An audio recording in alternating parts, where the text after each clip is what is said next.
Hello everyone, this is Eric, the Asian movie enthusiast, and this is my review of Red Spell Spells Red, a Hong Kong horror movie from 1983. All murder by tree, machete slashing, suicide-inducing possessions, and scorpion swarm mayhem is unleashed when a documentary film crew from the city plunges deep into the heart of native-controlled jungles to investigate a local black magic legend. But some legends are better left to the imagination.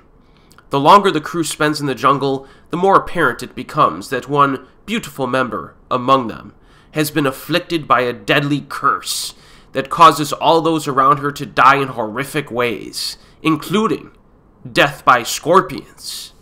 So this movie has a pretty crazy opening, actually, with a wizard casting a spell, but they get interrupted and attacked by a group of men dressed in white. You're not really sure who the good guys or the bad guys are at the beginning here.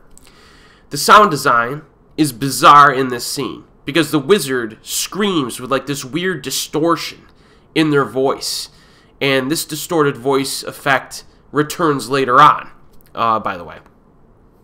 Then we get the opening credits, which have shots of scorpions walking around, similar in some ways to the opening credit showcasing of centipedes from the movie Centipede Horror. So you can see some mirrors in the production of these films.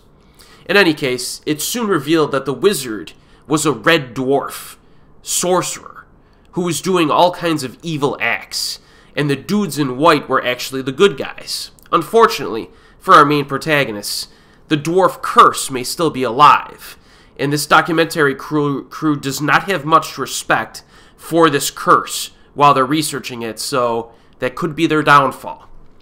Now, this movie actually has some pretty good atmosphere early on, with people exploring an old tomb area, some cultural content to enjoy as well, like tribal dances and music, supplemented with some narration from our documentary crew. Now, this is not a documentary-style horror film, by the way. Just wanted to make that clear. You know, almost everything in this film is shot normally from like a third-person perspective. There are a few little clips where you get it from like a camera perspective, but not a lot. And that aspect exists simply in the fact that our main characters are a crew of documentary people, right? So don't expect something like the Blair Witch Project or something from this. I just want to make that clear. But Red Spell Spells Red is, I would say, not quite as entertaining as like the very best Hong Kong sorcery flicks, but this one it's pretty solid. You know, similar to Centipede Horror, it does have a few little dull patches in it here and there, one of which is an unnecessarily long lovemaking scene, and to be honest, they could have just skipped that scene entirely and simply inferred that the lovemaking happened.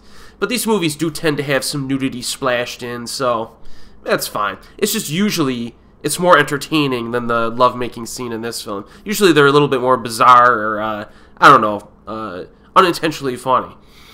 However, I will say that some of the slower moments in this movie were a bit more interesting than Centipede Horror. And maybe it was a way that this film explored the local customs, or perhaps the horror elements were more evenly spaced out throughout the film, which does always help.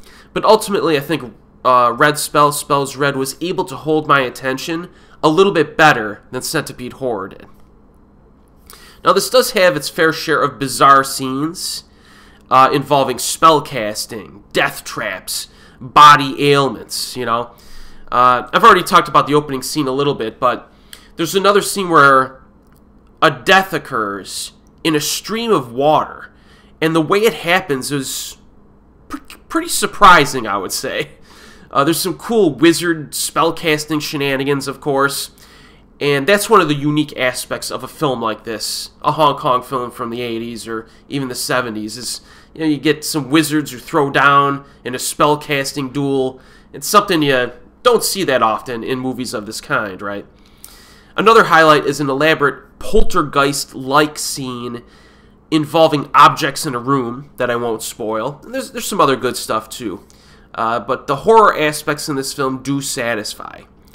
Full disclosure, though, and this is kind of important for this one, is that this does have some animal slaughter scenes in it.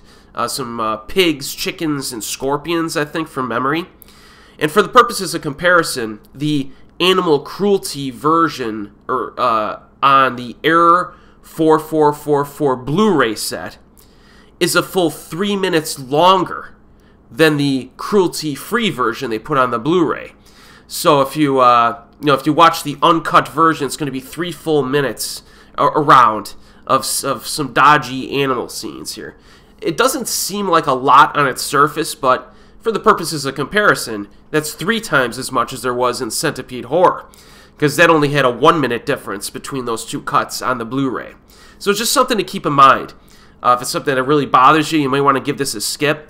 But a lot of these Hong Kong films from back in the day did have some dodgy scenes involving animals.